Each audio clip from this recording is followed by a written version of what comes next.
یہ ان دنوں کا ذکر ہے جب ہم لاہور کے ایک پرانے علاقے میں رہا کرتے تھے۔ بھائی احسان کے ساتھ میں نے بھی گریجویشن کیا تو ہم دونوں کو اسلام آباد کی ایک یونیورسٹی میں داخلہ ملا، لیکن وہاں جانا گھٹائی میں پڑ گیا۔ ہماری روانگی میں ایک ہفتہ باقی تھا کہ والدہ صاحبہ کا بلڈ پریشر اس قدر ہائی ہوا کہ ان کے دل پر اثر ہو گیا۔ ہم سب گھبرا گئے کہ ہمارے جانے کے بعد گھر میں امی ابو کو اکیلے رہ جانا تھا۔ اولاد کس دن کے لیے ہوتی ہے؟ جب ماں باپ مشکلات سہ کر انہیں پروان چڑھاتے ہیں تو لازم ہے کہ مشکل میں بچے بھی انہیں تنہا چھوڑ کر نہ جائیں، خواہ انہیں کتنی بڑی قربانی دینی پڑے۔ میں نے احسان بھائی سے کہا کہ آپ یونیورسٹی جوائن کر دیں اور میں امی کے پاس رہ جاتی ہوں، اس وقت انہیں میری ضرورت ہے۔ میں اور ابو امی کو سنبھالیں گے جبکہ ملازمہ گھر کا کام کر جاتی ہے۔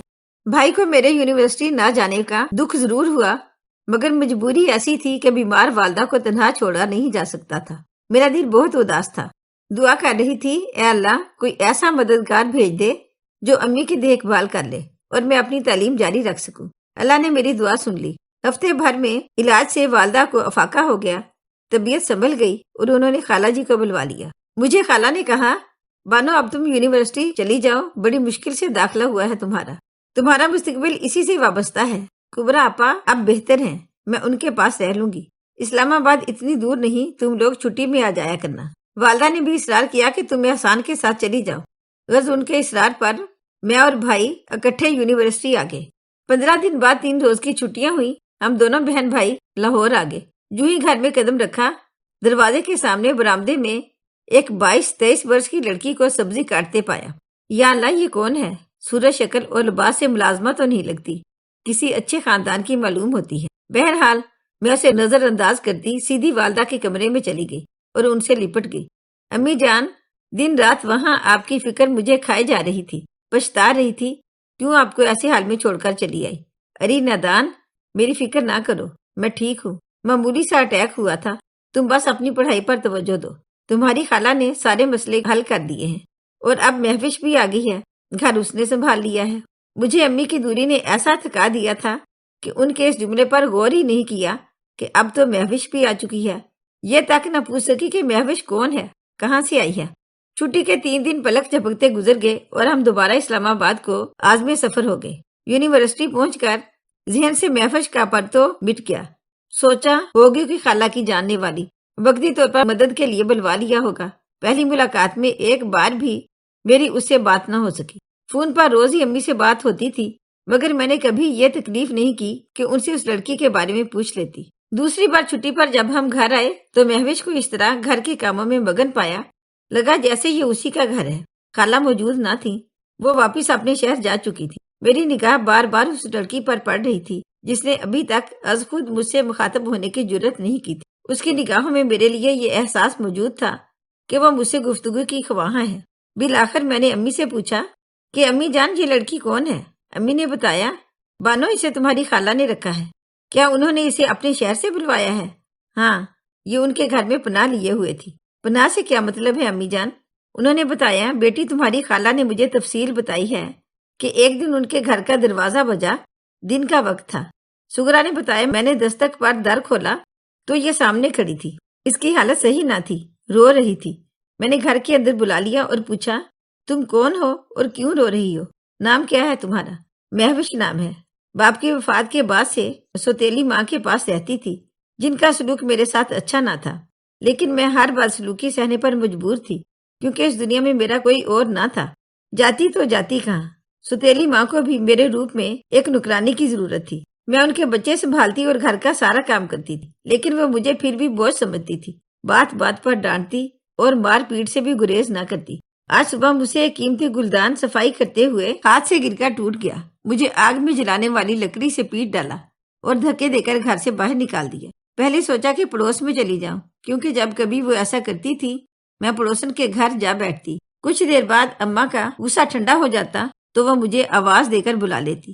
پڑوسن بھی حالات جانتی تھی، لہٰذا مجھے اپنے پاس بٹھا لیتی، کھانا وغیرہ کھلا دیتی اور اشک شوئی بھی کرتی تو میں نارمل ہو جاتی۔ اس بار پڑوسن کا در کھٹکھٹایا تو بند ملا، کسی نے در نہ کھولا۔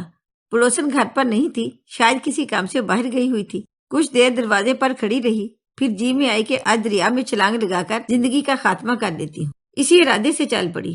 رکشا کیا، حالانکہ میرے پاس کرائے کے پیسے نہیں تھے، مگر میں نے یہ بات رکشے والے کو نہ بتائی۔ بس خاموشی سے رکشے میں بیٹھ گئی اور کہا کہ مجھے راوی جانا ہے۔ راوی میں کس جگہ جانا ہے؟ اس سوال پر بھوک لگ گئی۔ کوئی جواب بن نہ پڑا تو وہ بولا، بیٹی گھبراؤ مت، میں تمہیں جہاں کہو گی وہاں پہنچا دوں گا۔ مجھے راوی لے جانے کے بجائے وہ یہاں لے آیا۔ یہ رکشے والا ایک باریش بزرگ تھا۔ اس نے ایک گھر کے دروازے پر اتار دیا اور کہا، بیٹی اس در پر دستک دو، یہ یہاں کے ایک معزز آدمی کا گھر ہے، یہ نیک اور شریف لوگ ہیں اور میں تمہیں ایک محفوظ گھر تک لے آیا ہوں۔ تم دروازہ بجاؤ اور اندر جا کر گھر کی مالکہ کو اپنا احوال بتاؤ، جب تک میں یہاں رکا رہوں گا۔ اگر انہوں نے تمہیں آسرا نہ دیا تو پھر باہر آ جانا، ورنہ میں چلا جاؤں گا۔ وہ رکشہ والا بھی وہیں کا رہنے والا تھا اور تمہارے خالو کو اچھی طرح جانتا تھا۔ جب مہوش نے تمہاری خالہ سے پناہ کی درخواست کی تو انہوں نے اسے اپنے گھر میں رہنے کی اجازت دے دی اور کہا کہ میرے شوہر کے آنے تک تم ہماری مہمان ہو، جب وہ آ جائیں گے اور ان کی اجازت مل جائے گی تو بے شک تم یہاں رہتی رہنا جب تک تمہارا مسئلہ حل نہیں ہو جاتا۔ یوں مہوش تمہاری خالہ کے گھر رہ رہی ہے اور تمہارے خالو نے اس کی ستیلی ماں سے رابطہ کیا، مگر اس عورت نے دروازے کے اندر سے ہی کہہ دیا کہ میرا مہوش سے کوئی واسطہ نہیں، میری طرف سے جائے بھاڑ میں۔ اس جواب کو سن کر تمہارے خالو نے بیوی سے کہا کہ تم اس کو اپنے پاس رکھو، زمانہ خراب ہے، اسے کسی کے حوالے نہیں کر سکتا۔ مہوش کو وہاں رہتے ہوئے 3 ماہ گزر چکے تھے کہ میں نے سغرا کو بلوا لیا اور جب اس نے میری مجبوری دیکھی تو گھر سے مہوش کو یہاں لے آئی۔ یوں یہ اب ہمارے گھر رہ رہی ہے۔ مہوش کی داستان حیات سن کر مجھے اس سے ہمدردی ہو گئی اور اب میں اس کے ساتھ اچھے طریقے سے پیش آنے لگی۔ جب اسلام آباد سے آتی تو اس کے لیے چھوٹا موٹا تحفہ یا اس کی ضرورت کی کوئی چیز لے آتی، وہ خوش ہوتی۔ وقت ملتا تو اس کے ساتھ تھوڑی دیر بات بھی کر لیتی تھی، جس سے اسے مزید مسرت کا احساس ہوتا۔ مہوش سارے گھر کا کام کرتی، امی ابو کی بھی ایک بیٹی کی طرح خدمت کرتی۔ اسے بچپن سے کام کرنے کی عادت تھی، گھریلو کام اسے مصیبت نہیں لگتا تھا، بلکہ سارا دن مصروف رہ کر وہ خود کو چاقو چبند اور ہلکا پھلکا محسوس کرتی تھی۔ وقت گزرتا رہا، مہوش اب ہمارے گھر کا ایک فرد اور ہمارے کنبے کا ایک حصہ بن چکی۔ والد صاحب کہتے تھے، پہلے میری ایک بیٹی تھی، اب 2 بیٹیاں ہیں۔ اس کے آنے سے ہمارے گھر میں برکت آ گئی ہے۔ جب سے یہ آئی ہے بزنس پھل پھول رہا ہے۔ اس لڑکی کے قدم مبارک ہیں۔ تبھی میں سوچتی یہ بیچاری اپنے گھر میں تو منحوس ہی رہی، پہلے ماں مر گئی، پھر باپ، اور اس کے بعد ستیلی ماں کے رحم و کرم پر اتنے برس زندگی کی ڈور کھینچتی رہی، بھلا یہاں آ کر کیسے مبارک قدم ہو گئی۔ بات دراصل نیت کی ہوتی ہے۔ امی ابو کی اچھی نیت نے انہیں نیکی کا موقع فراہم کیا اور نیکی کے اس عمل کو اللہ تعالیٰ نے پسند کیا، تبھی رزق میں برکت ہونے لگی۔ ایک بے سہارا لڑکی کو انہوں نے اپنے گھر پناہ دے کر اور اس کی عزت محفوظ کر کے اپنے لیے خالق کی طرف سے اجر پایا، تبھی وہ خوش تھے اور ہم بھی مہوش کو پا کر خوش تھے کہ وہ ہمارے گھر کو اپنا گھر سمجھتی تھی۔ امی ابو کو اپنے والدین جان کر دل سے ان کی خدمت کرتی تھی۔ خالو چاہتے تھے کہ اس کے ورثہ مل جائیں تو اسے بحفاظت ان کے حوالے کر دیں، لیکن مہوش کہیں جانے پر آمادہ نہ تھی۔ کہتی تھی میرے ورثہ نہیں ہیں تو آپ کو کہاں سے ملیں گے۔ والد صاحب کو اس کی اتنی فکر تھی جتنی ایک باپ کو بیٹی کی ہوتی ہے۔ وہ چاہتے تھے کہ مہوش راضی ہو جائے تو اس کی شادی اپنے رشتہ داروں میں کسی اچھے گھر کے لڑکے سے کر دیں، لیکن وہ اس بات پر فی الحال رضامند نہ تھی۔ ہمارا پہلا تعلیمی سال یونیورسٹی میں گزر گیا اور اب دوسرا سال شروع تھا، لیکن حیرت کی بات یہ کہ مہوش نے بھائی جان سے کبھی بات کی اور نہ احسان بھائی نے اس سے از خود کلام کیا۔ ہم جب چھٹیوں میں گھر آتے ہمارے سارے کام مہوش از خود انجام دیتی، مثلاً ہمارے کپڑے استری کر کے الماریوں میں ہینگ کر دیتی، کمرے صاف ستھرے ہوتے اور تمام چیزیں کلینے سے رکھی ملتی۔ ہمارے لیے مہوش کا وجود کسی فرشتہ رحمت سے کم نہ تھا۔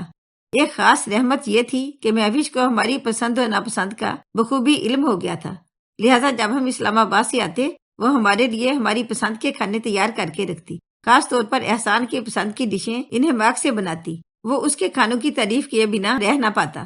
اس کے خلوص و محبت کو دیکھتے ہوئے ہم بہن بھائی کو وہ اور اچھی لگنے لگی۔ ایک بار جب ہم چھٹی پر گھر آئے ہوئے تھے، مہوش کو بخار ہو گیا۔ ابو صبح کام پر چلے جاتے تھے، مہوش کو ڈاکٹر کے پاس سوائے احسان بھائی کے اور کون لے جاتا، لہٰذا وہ اسے گاڑی میں میرے ہمراہ کلینک لے گئے، ڈاکٹر کو دکھایا اور پھر دوائیں لے کر ہم گھر آ گئے۔ اسے موسمی بخار ہوا تھا، ٹھنڈ لگ گئی تھی۔ یہ پہلا موقع تھا کہ احسان نے اس سے بات کی اور خیریت دریافت کی۔ اب وہ روز اس کی طبیعت کے بارے میں پوچھ لیتا۔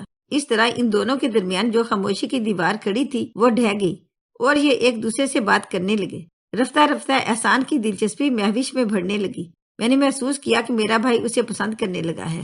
مجھے اس بات سے یک گنا خوشی ہوئی، سوچا کہ اگر یہ لڑکی میری بھابھی بن جائے تو کیا حرج ہے؟ دیکھ پرکھ لیا ہے، عادات و اطوار کا اندازہ ہو چکا ہے، خوبصورت ہے۔ اگرچہ وہ کہتی تھی کہ میں صرف چھٹی جماعت پاس ہوں، لیکن رکھ رکھاؤ اور بات چیت سے اعلیٰ تعلیم یافتہ محسوس ہوتی۔ بہرحال امی ابو کو اس سے اچھی بہو نہیں مل سکتی۔ یہ میرے خیالات تھے، دوسرے لفظوں میں کہہ سکتے ہیں کہ میری آرزو تھی کہ وہ کہیں نہ جائے، ہمیشہ ہمارے ساتھ رہے، میری بھابھی بن جائے۔ اس بات کو میں لبوں پر نہیں لا سکی، دل میں ہی چھپائے رکھا۔ احسان بھائی نے بھی بہت محتاط انداز اپنایا ہوا تھا۔ اگر ان کے دل میں کوئی ایسی خواہش تھی تو انہوں نے اسے ہرگز گھر والوں پر ظاہر کرنا مناسب نہ جانا۔ اس معاملے کا کلی اختیار ہمارے والدین کو تھا کہ وہ جہاں اور جس سے چاہیں ہماری شادیاں کر دیں۔ ہمیں اس معاملے میں بولنے کا اختیار نہ تھا، کیونکہ یہ بات ہماری خاندانی روایات کے خلاف تھی۔ ایک روز میں نے احسان بھائی کو خریدا اور ان سے مہوش کے ساتھ شادی کا خیال ظاہر کیا تو ان کے لبوں پر مسکراہٹ پھیل گئی۔ مزید اصرار کیا، تب بھائی نے مجھ پر بھروسہ کرتے ہوئے دل کی بات کہہ دی۔ ہاں بانو، مجھے مہوش اچھی لگتی ہے، لیکن میں امی ابو سے یہ بات کہہ نہیں سکتا، کیونکہ ایک بے سہارا لڑکی نے ہمارے گھر پناہ لی ہے اور ابو اسے اپنی بیٹی کہتے ہیں، تو یہ مناسب نہیں لگتا کہ میں اس سے شادی کے بارے میں اپنی خواہش کا اظہار کروں۔ تم ٹھیک کہتے ہو بھائی، میں نے جواب دیا۔ چلو دیکھتے ہیں نصیب میں کیا لکھا ہے۔ فی الحال ہم پڑھ رہے ہیں، ابھی تمہیں برسر روزگار ہونا ہے، جب شادی کا مرحلہ آئے گا تو دیکھا جائے گا۔ بھائی سے بات کر کے کم از کم مجھے یہ اطمینان ہو گیا کہ احسان کے دل میں مہوش کے لیے جگہ ہے، اور جو کچھ میں سوچ رہی ہوں وہی وہ بھی سوچ رہا ہے۔ این ممکن تھا کہ امی ابو بھی یہی سوچ رہے ہوں، رہ گئی مہوش کی مرضی، اس کا جاننا بھی ضروری تھا۔ ایک دن باتوں باتوں میں میں نے اشارہ دے دیا کہ وہ ہم سب کو پسند ہے اور میری آرزو ہے وہ میری بھابھی بن جائے۔ اس نے کہا، ایسا تقدیر میں ہوتا تو اچھا ہوتا، لیکن اب ایسا نہیں ہو سکتا، کیونکہ یہ خوشی میری قسمت میں نہیں لکھی۔ تمہیں تمہاری قسمت کا کیا پتا؟ مستقبل کے بارے میں تو صرف اللہ تعالیٰ ہی کو علم ہے۔ کہنے لگی، بے شک، مگر کچھ باتیں جو روز روشن کی طرح عیاں ہوں، ان کی حقیقت کو ہم جھٹلا نہیں سکتے، اور یہ ایک ایسی مجبوری ہے جسے ہم تقدیر کہہ سکتے ہیں۔ بس میری تقدیر میں یہ خوشی ہے ہی نہیں، تو اس کے بارے میں سوچنا یا کچھ کہنا بیکار ہے۔ مہوش نے کچھ اس طرح یقین کے ساتھ یہ بات کہی کہ میں سوائے خاموشی اختیار کرنے کے اور کچھ نہ کہہ سکی۔ یہ بات میری سمجھ میں نہیں آئی تھی کہ مہوش احسان کو پسند کرنے کے باوجود اس سے بات کرتی اور نہ اس کی جانب دیکھنا گوارا کرتی تھی۔ ہم تو صرف چھٹیوں میں آتے تھے، وہ مجھ سے گھل مل جاتی، لیکن احسان سے دور رہتی، جس کی وجہ سے وہ بھی مہوش سے گریزاں رہنے پر مجبور تھا۔ تاہم میں سمجھتی تھی کہ میرے بھائی کے دل پر اسی کا قبضہ ہے، وہ احسان کے تصورات میں بس چکی تھی۔ پھر گھر میں رہتے ہوئے بھی مہوش کے ضرورت سے زیادہ محتاط رویے نے احسان کو اس سے کوسوں دور کر دیا تھا۔ سچ کہوں تو مہوش کی شخصیت میں بہت سی خوبیاں تھیں، مگر محبت کے معاملے میں اللہ جانے کیوں اس نے خود کو بد نصیب سمجھ لیا تھا۔ بالآخر ایک روز احسان نے جرأت کر کے اس سے اپنا مدعا بیان کر دیا۔ مہوش خاموش ہو گئی، جیسے کسی کو سکتہ ہو جاتا ہے۔ احسان نے کہا، اگر میری بات بری لگی ہے تو معافی چاہتا ہوں، دوبارہ کبھی ایسی بات لب پر نہ لاؤں گا، میں بس تمہاری مرضی جاننا چاہتا تھا۔ وہ بولی، احسان مجھے دل سے نکال دو، میں تمہاری مشغول ہوں گی، مگر بہت مجبور ہوں، مجھے زندگی بس ایسے ہی گزارنی ہے، اگر کسی نے شادی پر مجبور کیا تو میں یہاں سے چلی جاؤں گی، پھر میرا اللہ مالک ہے۔ یہ ایک بڑی دھمکی تھی۔ احسان نے ہمیشہ کے لیے اس بارے میں لب سی دیے اور دوبارہ کبھی ایسی بات مہوش سے نہیں کی جس کی وجہ سے اسے ذہنی تکلیف پہنچے۔ یہ 1 سال بھی گزر گیا اور ہماری تعلیم مکمل ہو گئی۔ ہم بہن بھائی گھر آ گئے۔ اب لامحالہ والدہ صاحبہ کو ہماری شادی کی فکر ستانے لگی۔ امی کی طبیعت بہتر تھی، مگر وہ کام کاج کرنے سے ابھی تک معذور تھی۔ میرے والدین پہلے بہو لانا چاہتے تھے تاکہ وہ گھر سنبھالے، اور پھر میرے ہاتھ پیلے کرنا چاہتے تھے۔ وہ آپس میں صلاح مشورہ کرتے تھے جن کا علم ہمیں نہ تھا۔ ایک دن امی نے مجھ سے کہا کہ تم سے مہوش بے تکلف ہے، تم اسے ٹٹولو کہ اس کا شادی کا ارادہ ہے یا نہیں۔ میں چاہتی ہوں کہ احسان کی شادی اسی سے کر دوں، اچھی لڑکی ہے، گھر سنبھالا ہوا ہے، اس سے اچھی بہو کہاں ملے گی؟ میں نے بتایا، امی کئی بار مہوش سے بات کی ہے، وہ شادی پر کسی صورت راضی نہیں، کہتی ہے اگر شادی پر اصرار کیا تو آپ لوگوں کے گھر سے کہیں چلی جاؤں گی، بہتر ہوگا کہ اسے بہو بنانے کا خیال دل سے نکال دیں، جیسے وہ جینا چاہتی ہے اسے ویسے ہی رہنے دیں، احسان کے لیے کوئی اور لڑکی دیکھ لیں۔ والدہ کی سمجھ میں بھی مہوش کی مجبوری نہ آ سکی، وہ کچھ متفکر ہو گئی۔ ایک روز میں اور مہوش احسان بھائی کے ہمراہ شاپنگ مال گئے، مجھے کچھ چیزیں لینی تھی، اصرار کر کے اسے بھی ساتھ لے لیا۔ ہم مال میں مطلوبہ اشیاء دیکھ رہے تھے کہ اچانک 2 بچے دوڑتے ہوئے آئے اور امی امی کہہ کر مہوش سے لپٹ گئے۔ یہ منظر دیکھ کر میں اور احسان بھائی دم بخود رہ گئے۔ کیا یہ تمہارے بچے ہیں؟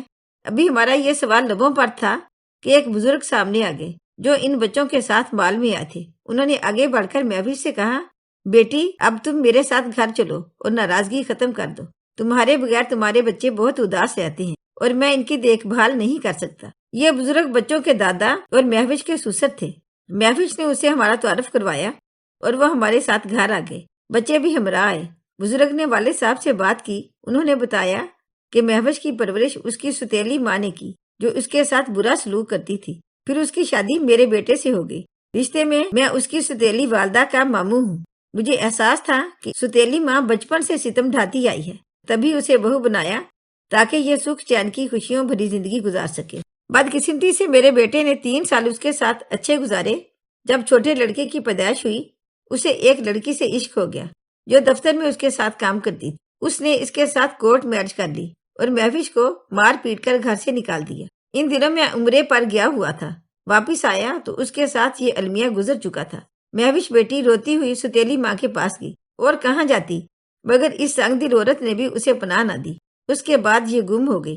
آج قدرت نے ہمیں ملا دیا ہے۔ اللہ کا شکر ہے کہ نیک لوگوں کے گھر رہ رہی ہے۔ اگر برے لوگوں کے ہاتھ لگ جاتی تو نہ جانے کیا انجام ہوتا۔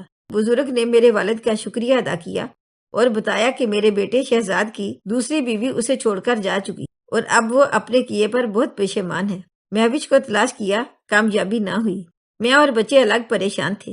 اللہ کا شکر اس نے ہمیں ملا دیا۔ اب آپ محوش کو سمجھائیے کہ شہزاد کو معاف کر دے اور واپس اپنے گھر چلے بچوں کی خاطر۔ اس کی جو بھی دل آزاری شوہر نے کی ہے اسے بھلا دے۔ والد صاحب سے یہ باتیں کرتے ہوئے بزرگ آپ دیدہ تھے۔ میرے والد نے محوش کو سمجھایا، شاید خود اس کا دل بھی اپنے بچوں کے لیے تڑپ رہا تھا۔ اس کے مل جانے کے بعد بچوں سے دوبارہ جدائی کا تصور اس کے لیے محال تھا۔ اس نے شہزاد کو معاف کر دیا اور سسر کے ہمراہ بچوں کے ساتھ گھر جانے پر رضامند ہو گئی۔ والد صاحب اور میں بھی ہمراہ گئے۔ شہزاد نے ہمارے سامنے محوش سے معافی مانگی اور آئندہ حسن سلوک کی یقین دہانی کروائی۔ ابو نے کہا، بیٹا پہلے یہ یتیم تھی، بن باپ کی بچی تھی، مگر اب اسے یتیم یا لاوارث مت سمجھنا، کیونکہ میں نے بیٹی کہا ہے تو بیٹی ہی سمجھتا ہوں۔ اسے اس یقین دہانی کے ساتھ تمہارے سپرد کیا ہے کہ تم اسے خوش رکھو گے۔ شہزاد نے ابو سے وعدہ کیا کہ ایسا ہی ہوگا۔ اب محوش کی مجبوری سمجھ میں آ گئی کہ کیوں شادی کے نام سے بھاگتی تھی۔ دراصل وہ شادی شدہ تھی اور ہم سے یہ بات چھپائی تھی تاکہ ہم کہیں اسے اس کے ظالم شوہر کے حوالے نہ کر دیں، جس نے اپنی دوسری بیوی کی خوشنودی کی خاطر اسے گھر سے نکال دیا تھا اور وہ موت کو گلے لگانے کا سوچ کر گھر سے نکلی۔ کسی نے سچ کہا ہے کہ جسے اللہ رکھے اسے کون چکھے، اور جس کا نہیں کوئی اس کا اللہ ہوتا ہے۔ اب بھی محوش کبھی کبھی اپنے شوہر کے ساتھ ہم سے ملنے آتی ہے، لیکن ستیلی ماں کے پاس نہیں جاتی۔ کہتی ہے، اب میرا بیٹا آپ لوگوں کا گھر ہے۔ اگر آپ کو ہماری آج کی کہانی اچھی لگی ہو تو پلیز اسے لائک کریں، شیئر کریں اور مزید اچھی ویڈیو کے لیے ہمارے چینل کو سبسکرائب کریں۔ شکریہ۔